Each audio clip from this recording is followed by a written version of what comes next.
sincere thanks to Abhishek and Santoshi.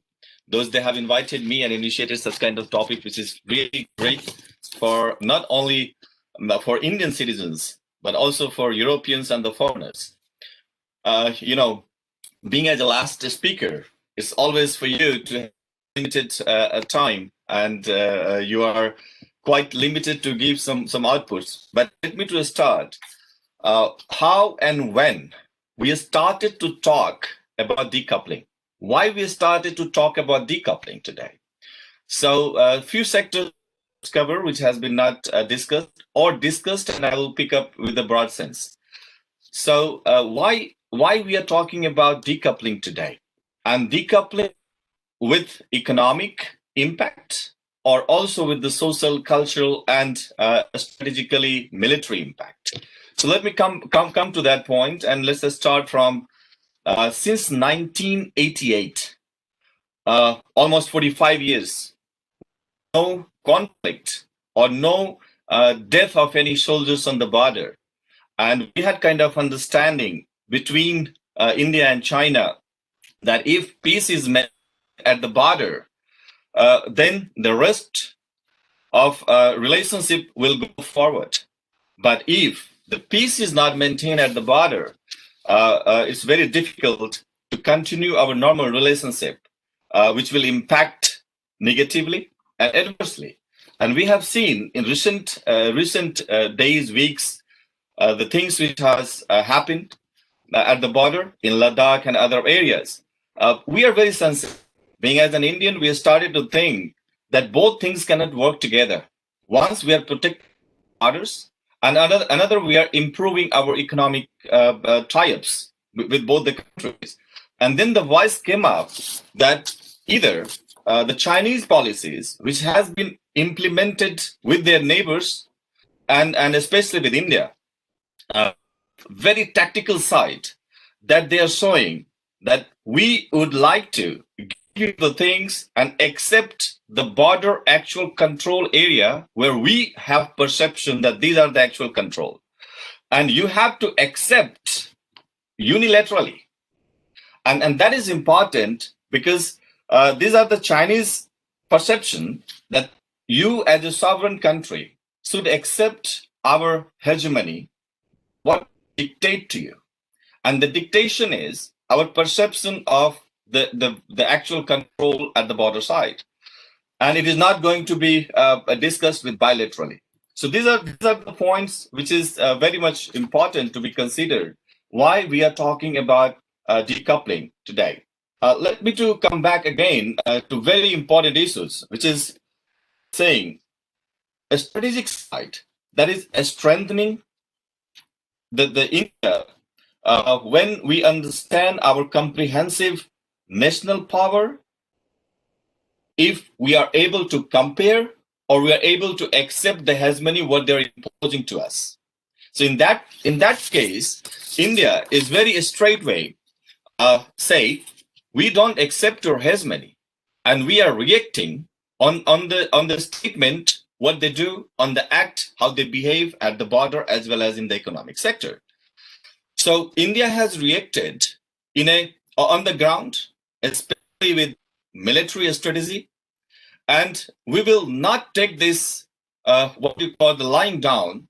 We don't accept Chinese hegemony and let them to react on our action plan, and as well a thought Indian citizen how we can decouple our relationship or minimize our relationship with China.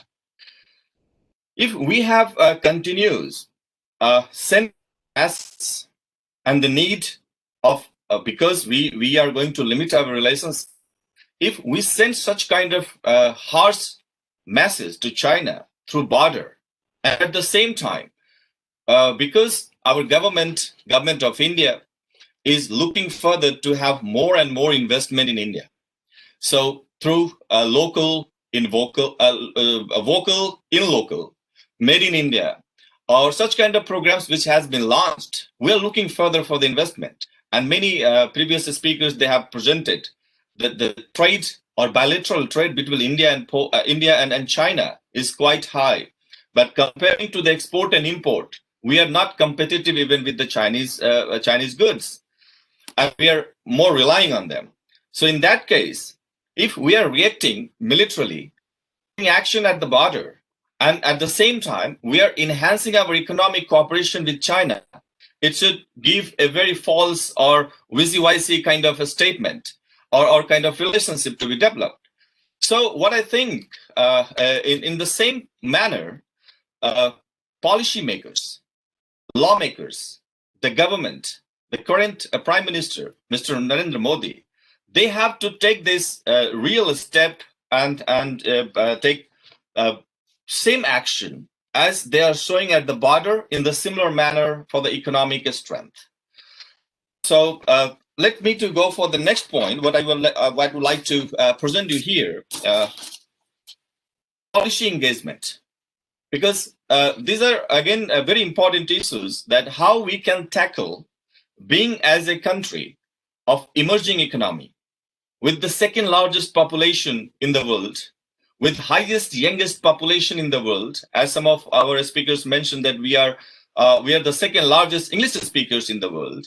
So how we can adopt that policy?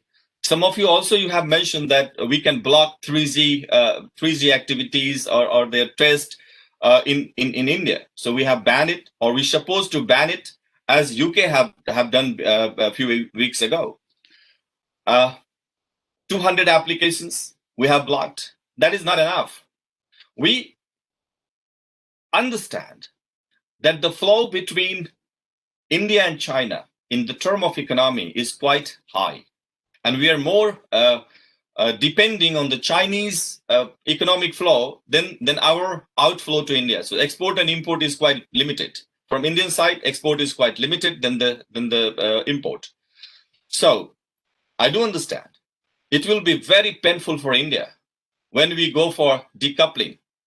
But of course, what we have to see from my message, that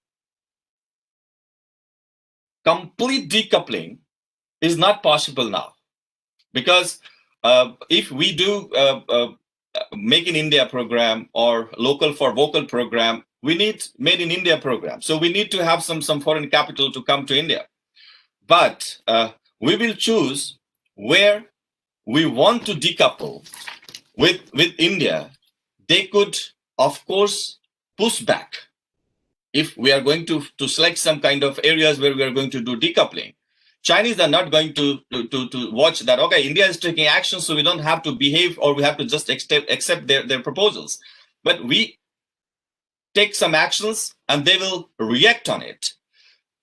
So we should expect that completely would be the same retaliations which has been done at the border, and we can expect the similar retaliation in the economic sector. So I think India-China relations are going to get worst and going to be Detroit before they get better. Now, coming to the point, policy of dealing with China.